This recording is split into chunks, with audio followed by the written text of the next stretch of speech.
Previously on The Truth About Trying to Conceive.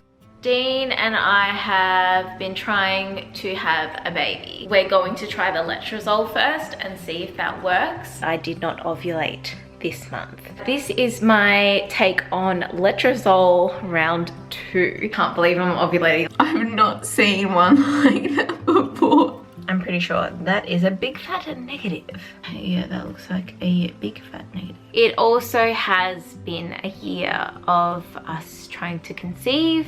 It's just really hard when you hit that milestone. And I swear I can see like the faintest line. That's a negative. Of course I wasn't pregnant. My heart just hurts. My heart is just breaking. And then I feel like everyone's getting pregnant or having a baby. Like there's so many announcements and I can't escape it. I think it's time to edit. I am literally terrified right now. Hey guys, I am back for another update. I have pretty much, I've not finished editing, but I've put all the clips together and it's been really hard. Obviously you've seen up until this point and it's very real and raw and emotional, and breaks my heart seeing me so upset. But you guys need to see it to know what someone like me, someone that is having these problems, is going through.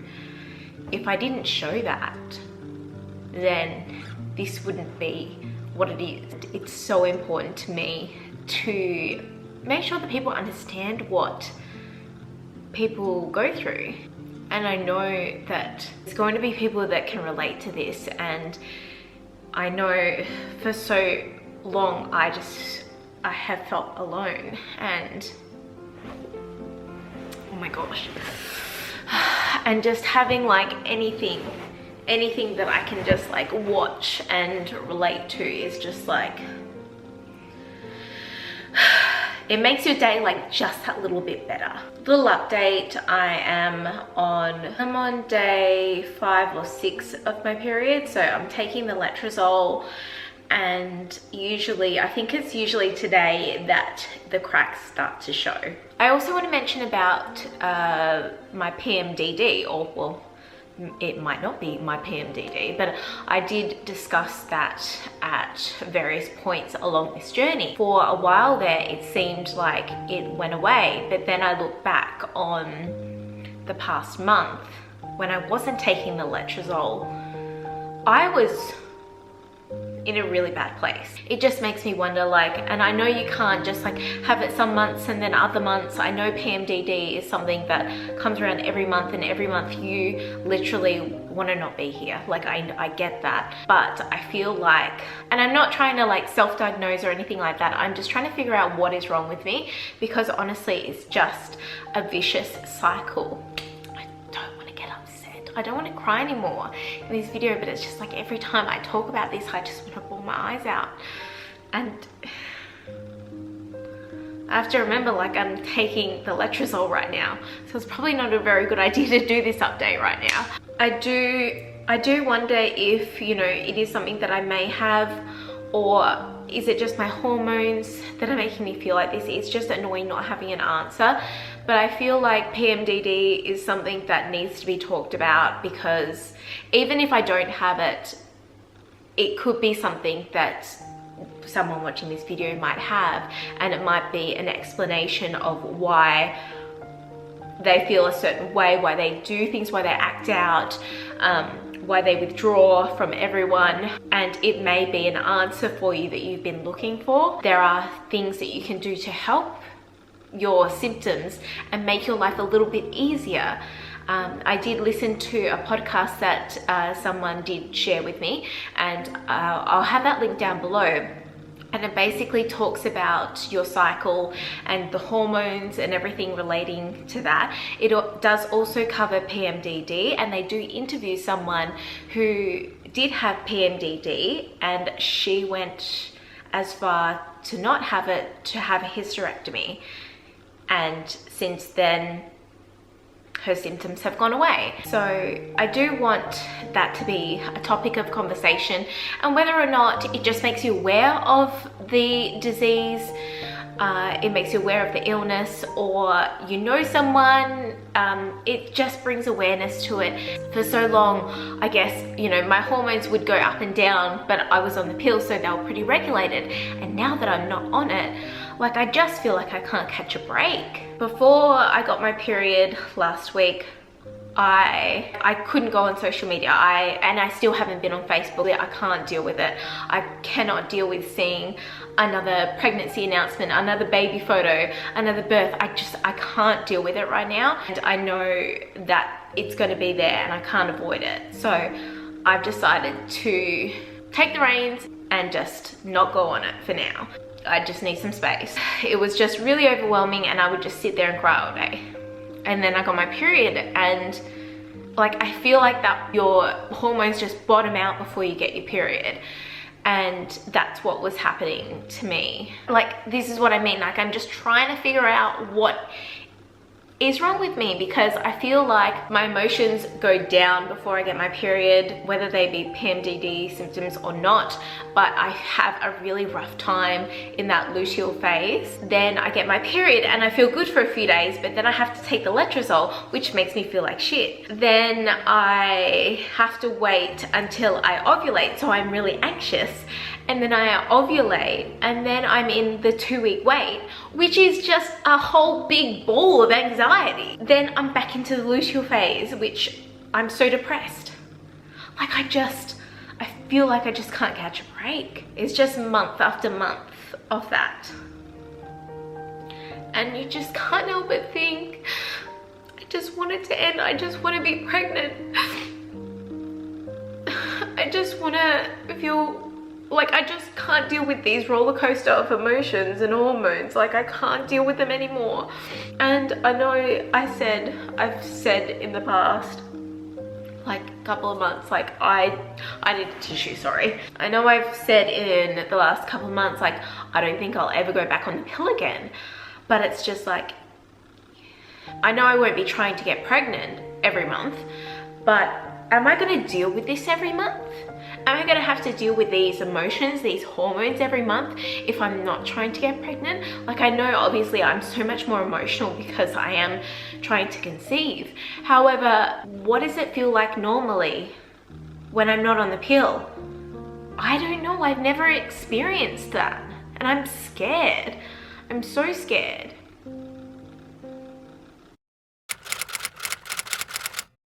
Hey guys, so today we had a 12-day scan, which was actually day 13, and we've not long come home.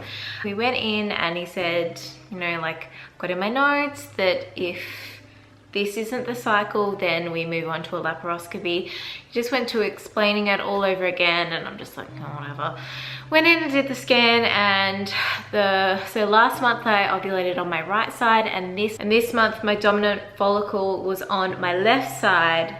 However, it wasn't very big. It was only 1.3 centimeters. Is that right? Yeah, 1.3 centimeters. From all of my cycles and that I can work out, I usually ovulate day 17, 18. So I do ovulate late, which does give that follicle some time to grow, but it doesn't look that promising. I was really hoping that this cycle we would give it a good chance to ovulate and have the egg come from my left side, because last time it came from the right side and we did everything right. Like, there was no reason for us to not get pregnant last month, and there were 2 follicles. So it is good to know that it's on my left side. However, I may not end up ovulating, which he didn't even give me a progesterone test slip.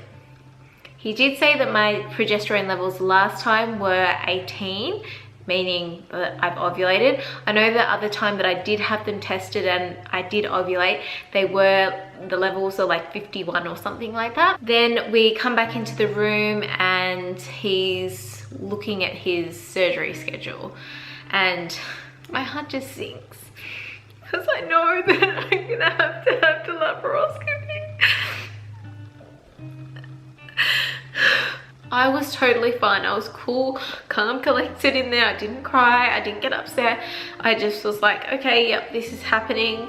And he said that he had a surgery scheduled for the 5th of March or the 20th of March. The 5th was cutting it close to not giving me enough time to know if I'm pregnant. And then the 20th is just like, you know, 3 weeks from that date kind of thing. I said usually my cycles are short. They have only recently been 24 days long, and I usually have a pretty good indication that I'm not pregnant because of my bleeding that starts early on. Last time I started spotting from day of ovulation, and then it was bleeding very slowly. So what we've done is we've booked me in for a laparoscopy on the 5th of March. Like, I mean, obviously, like, I'm so hesitant because surgery isn't just like all willy-nilly. Like, surgery is like a serious thing. And I have seen people's experiences of their laparoscopy and like afterwards the recovery and everything. And I've talked to someone personally who has had it, and she said, it's not the recovery or anything like that, it's the weirdest feeling. And I said, it's the gas. And she said, yes. So what happens is they insert the gas so that they can see everything, and then afterwards the gas is trying to make its way out of your body, and it just feels like there's a lot of pressure going on, and it's just very uncomfortable. The specialist, like, he didn't explain anything to me. Like, he explained how it worked or anything. He didn't explain, oh, we insert the gas. He did say they flush the fallopian tubes with blue dye, and, you know, they make sure that the tubes are not blocked. They look for endometriosis. If it's there, they cut it all out. He did explain to me how endometriosis affects fertility, which I didn't actually know, I didn't understand. Quite often you hear endometriosis, oh, I can't get pregnant, but I actually didn't know why. I guess I didn't look into it that much because it's not something that I thought that I had. However, the symptoms I found out today are quite variable and differ so much in between people that do have it. Things like pelvic pain, painful periods, pain when you're having intercourse, and infertility, and those things can be as far and few between. Just because you think you might not have it doesn't mean you don't. It could be it. And he explained it to me that endometriosis are these, like, I mean, excuse my lack of medical knowledge, but they're basically cells or whatnot that actually put out, I can't remember the terms, but they put something out and they stop the egg and the sperm from implantation and, you know, from the meeting kind of thing. And that would make perfect sense if I did have it, because last month we did everything right, like literally, and there were 2 follicles. There's a couple options that it could be. It could be endometriosis, it could be something wrong with my tubes, like blocked tubes or tubular disease, or there could be nothing wrong. In my case, I kind of hope, and I know that this is bad to hope it, but I hope that there is endometriosis. And if there is, then it would give us another chance to do 3 more rounds of letrozole and try again. And I know the success rate of getting pregnant after you have a laparoscopy is quite high. Like, I mean, I don't know the percentages, but I see it all the time. Oh, I know someone who had a procedure and got pregnant straight away. Oh, I had the procedure, got pregnant straight away. It happened. When he was telling me about the endometriosis, I'm just like, why didn't he explain this sooner? If he explained this to me on the first visit, like, I probably would have been like, sign me up. Sounds so ridiculous, but like, it's so funny how someone like myself with, you know, no medical knowledge can interpret things differently, and when it's explained a certain way, it's just like, okay, well, you've sold it to me for something that I really didn't want to have. We've just got to wait out this month. I will do the ovulation tests. I haven't done one yet. I'm day 13, but I don't think I'm anywhere close to ovulating, to be honest. I do have the option that if I am pregnant or if I'm unsure, that I can move it to the 20th of March, which is really good. That's where I am at for now, and I just get annoyed at myself because I'm just like, you know, this was presented to me at the start. I could have had the procedure straight away and it could have happened, but I didn't.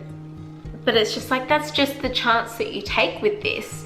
You don't know what's going to work. You don't know what isn't going to work. And in my mind, I was just like, well, why go through the process of having the procedure if I don't need it? Like, I could get pregnant straight away. I just thought, you know, I'm not ovulating, but potentially there's something else wrong. And hopefully they find out. If there is nothing wrong from the laparoscopy, then I can be recommended to another clinic, another specialist that does the IUI, which is where I'm pretty sure they give you letrozole, and then they give you a trigger shot to make you ovulate, and then they artificially inseminate you with the semen, which doesn't sound that great. But I do understand that a lot of people have had a lot of success stories, and it is meant to work better than normal intercourse. So yeah, that's a conversation that Dean and I will have to have if the results do come back normal. Part of me is just like, oh, we'll just do it. It's a lot cheaper than IVF.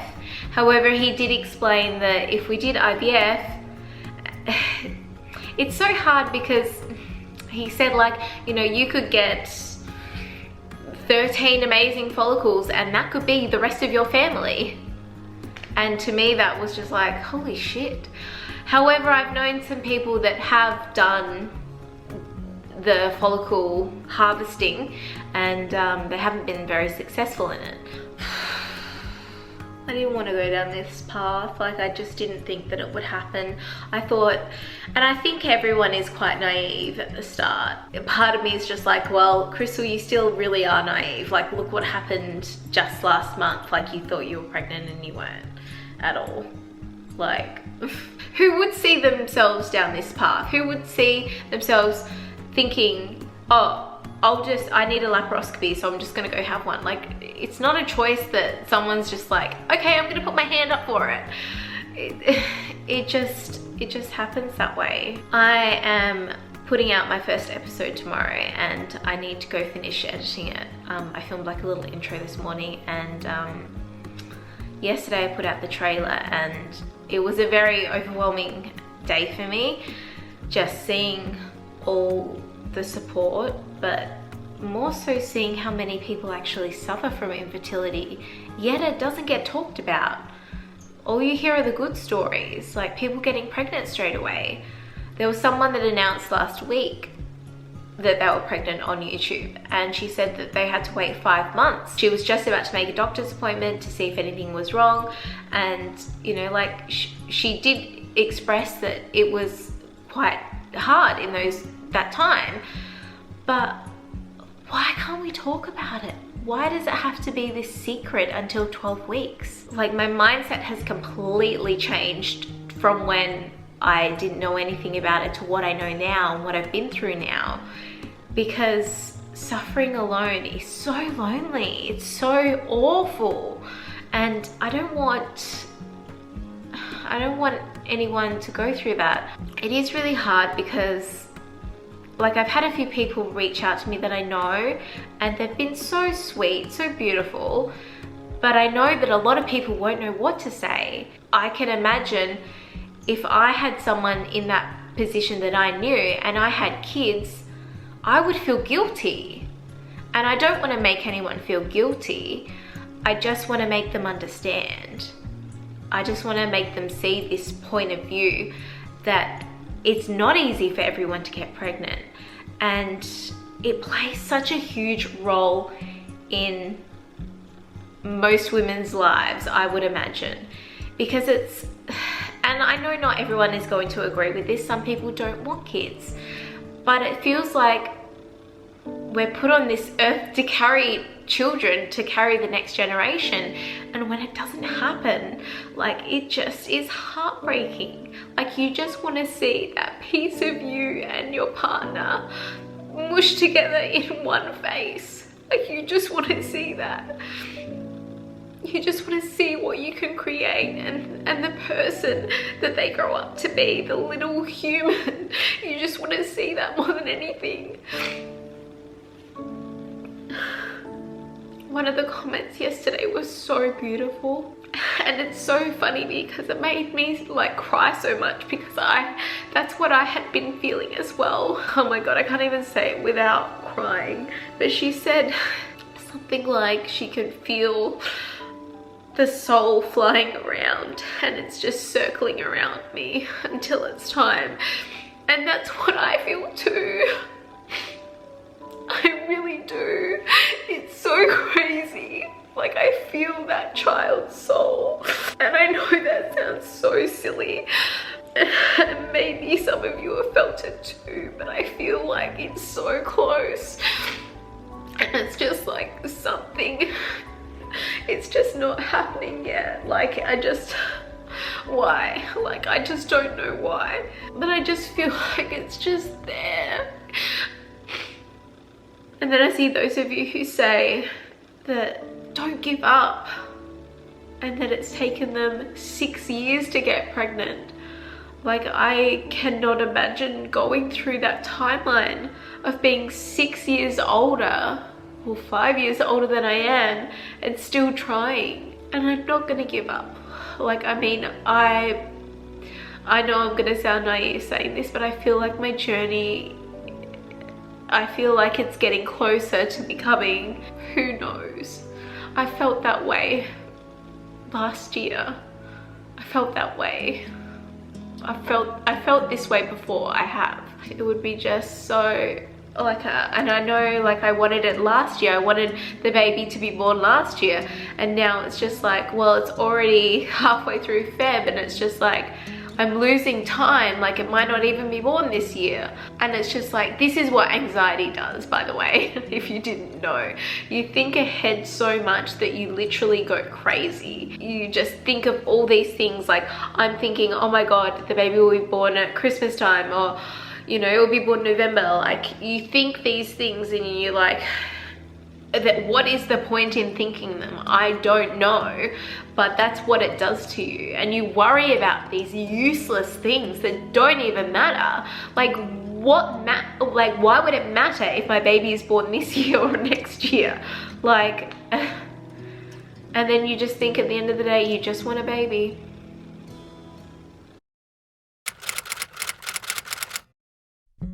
Hey guys, it's the 22nd of Feb today, and I have just been to the chemist, and I just wanted to show you what I got. I know this is so random to put in this vlog, but I just thought that you guys might like to know. Okay, so I picked up 3 new first response tests, and then a pack of the 10 digital tests. These ones, they're meant to be the best, so I picked up another 3. I think these were like $11 at Chemist Warehouse, and in the supermarket they're about $17. And then I use the digital clear blue ovulation tests when I get a positive on the little cheapy strip ones to make sure that I am ovulating, just so I can track it a little bit better.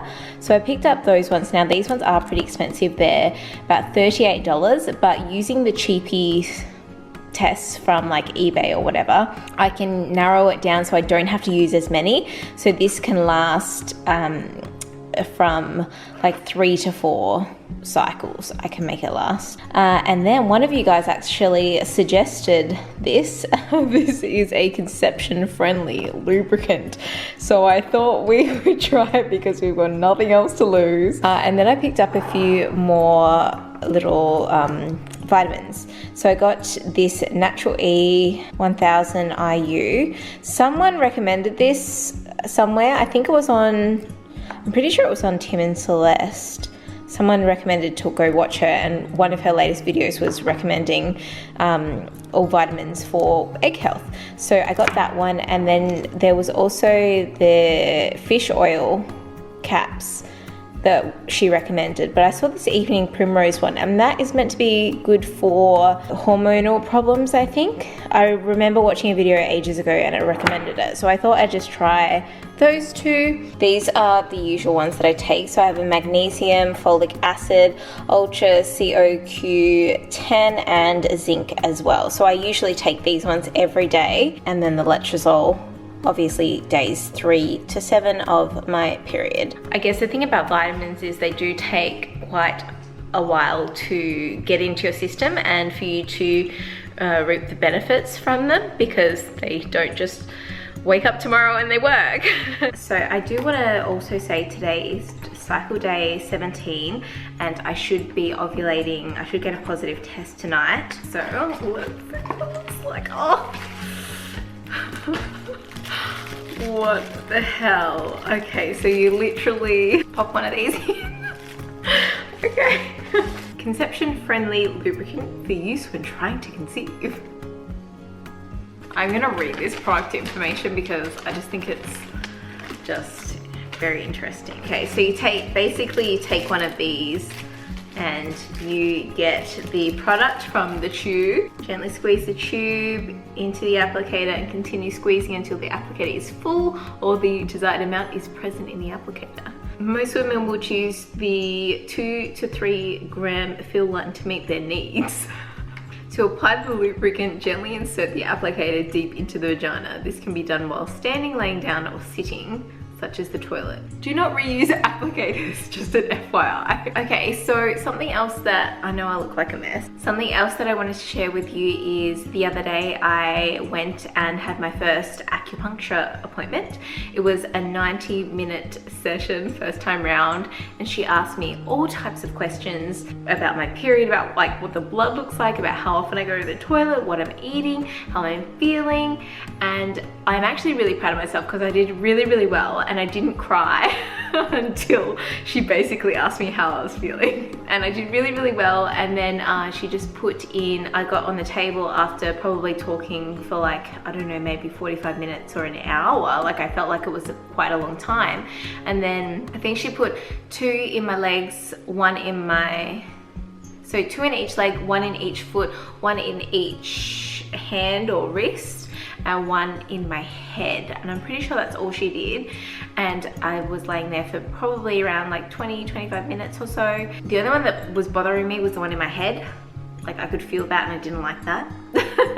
But apart from that, it was fine. And afterwards I felt very tired, very lethargic, very drained. And she did also suggest, like, if you are trying to conceive, you'll understand what I'm going through, but I've been eating like just whatever to get me through the day. Like I haven't been focusing on my diet whatsoever. I've just been sometimes eating crap, sometimes eating okay. She did say that, you know, I need to start eating like more bland food. So just like cooking up vegetables and having like a little bit of meat and some rice or something like that, just like very bland food. She also said that I do need to exercise, which I know I'm making all these excuses and it's really rather silly because it's just like exercise is free. Like you don't even have to leave your home, like you could just do a YouTube video or whatever. She did recommend yoga. This is something that I can't figure out how to do, and I know that I need to do it, but basically it's so hard because you put your life on hold because you're just waiting for this next thing. You're waiting to get pregnant. And honestly, like my life has literally been on hold and it's hard to be able to move forward. I tried to do that in December by making those goals, and it just hasn't worked for me. And she was saying, basically, in a nutshell, that's what she was saying, and that I need to move forward and I need to start living my life for me, and I need to do things for myself, and I've got to figure out what they are because I don't know. It's really actually quite sad when you think about it, because it's just like, what makes me happy? Like, I don't know. It's hard to think of like what would make me happy, because like I have such a good life and I'm so grateful for it, and it's just like that one thing that I want.